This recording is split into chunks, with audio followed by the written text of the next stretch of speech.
Hey Brother Wilson, so this is just my last video, and I'm just going to let you know just about what I learned this semester and like how I'm going to apply it to my metaphor. So the first thing I'd like to talk about is anxiety. I think anxiety plays a big part in education, and it's something that me as a teacher that I need to use as a tool. You know, I need to look at students and see if they have trait anxiety or if certain situations give them state anxiety. And then inside of that, I need to see if it's facilitating or debilitating. You know, whether it's good or if it's bad, you know, if it's improving performance or if it's killing it. You know, like an example is when I go to the testing center, I have debilitating anxiety. It gives me that, I can't function. And so I think with students, you know, incorporating that into my metaphor and taking a look and seeing of what that does. I think that's the principle of anxiety and using the different areas of anxiety as tools. And the second thing I'd like to talk about is mastery learning. I believe that every student can learn. I think that's a doctrine, and that it fits just right in with my metaphor with how they have divine potential and that they can work together. The third thing I'd like to talk about, or I guess the third and fourth thing, information and control language. You know, I think this is another tool that we have that can fit in anywhere in any metaphor when you're teaching students. You know, giving them information language where they understand that what they're supposed to do, but it's also at the same time direct. You know, it's giving them your knowledge of what you know. And then control language, you know, when you just need to get the class's attention, or, you know, something's going to put somebody in danger, you know, just being able to use that language to stop something. The fifth thing I'd like to talk about is schema. And inside of the schema, you know, the long-term, short-term, and sensory register. Each student has a schema, and that's something that me as a teacher I need to remember, and that this is an important tool. You know, being able to go over principles multiple times and be able to get it from the sensory to the short-term to the long-term, and building those bridges between the synapses and getting it in there so that they can remember it.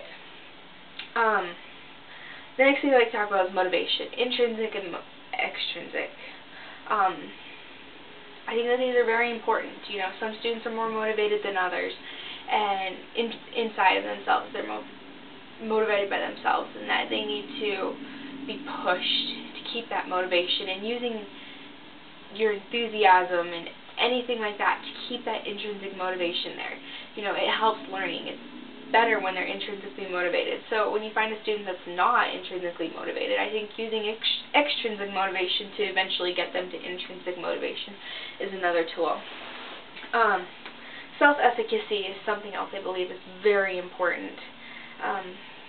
The belief that, you know, you can do something and that anything can be accomplished. You know, having someone believing in you until eventually you believe in yourself. And I want to believe in my students, and I do believe in my students. I think that they can accomplish anything.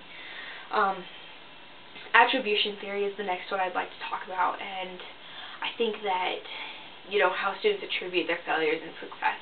I think it's a great tool to have, and to be able to see this in your own classroom, because seeing how they attribute things to themselves and to others will help you in teaching them, in using that to teach them and to help them to boost themselves so that they can, back to self-efficacy, so that they can have a high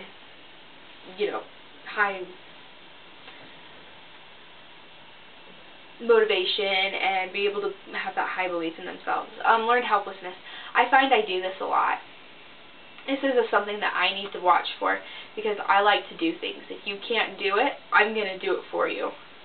And sometimes I don't remember to teach about how to do it, you know, giving them the steps. So watching out for that, I think, is very important, because students can do it. They can do it. The zone of proximal development, I think that, you know, it's another thing that I need to watch out for, is making sure that my assignments aren't too easy or they're not too hard, that they're right there in the middle, so that I can help them and help them learn, but that they can also do it themselves. Multiple intelligence. Something in there is that every student, in my philosophy, every student is an individual, and I understand that. And it's something I didn't realize before, is that even though they're individual and that they're different, they have different ways of learning. So being able to incorporate all these different ways, because some learn differently than others. I learn by lecture and by reading, you know. So being able to incorporate all these different ways of learning and realizing that students can learn in multiple ways. The next thing I'd like to talk about is the psychosocial stages from Erik Erikson, and just realizing that whatever age group I work with, that I decide to work with or get a job with, that they're in a different point in their life, and that I need to help them accomplish these certain areas that they're in socially, so that they can go on to the next stage and so that they don't fail. Moral development. Throughout my classes, I want to pose moral questions so that they have something to think about. You know, give them that deeper thinking that we want all students to have. And the cognitive stages by oh, I forgot how you say his name. But anyways, the cognitive stages that each student, you know, that they learn in these different ways, and that we need to be concrete and abstract at the same time so that they can learn. And realizing that sometimes you need to be concrete and sometimes you need to be abstract. You know, just seeing where the students are at individually. And the last thing I'd like to talk about is transparent teaching. I think that this is probably the coolest principle that we have learned. You know, being able to ask your teacher, why are we doing this? Why are we doing something? You know, giving them a voice. Giving students a voice and a way to understand why we're doing what we're doing. So I want to really incorporate that, you know, making sure that my students know that they can ask me why, and that I'll have an answer. And, well, that's it. That's what I wanted to apply to my teaching philosophy and how important they are. And I know that each of these things are great tools, and thank you so much again for a great semester, and we'll see you around.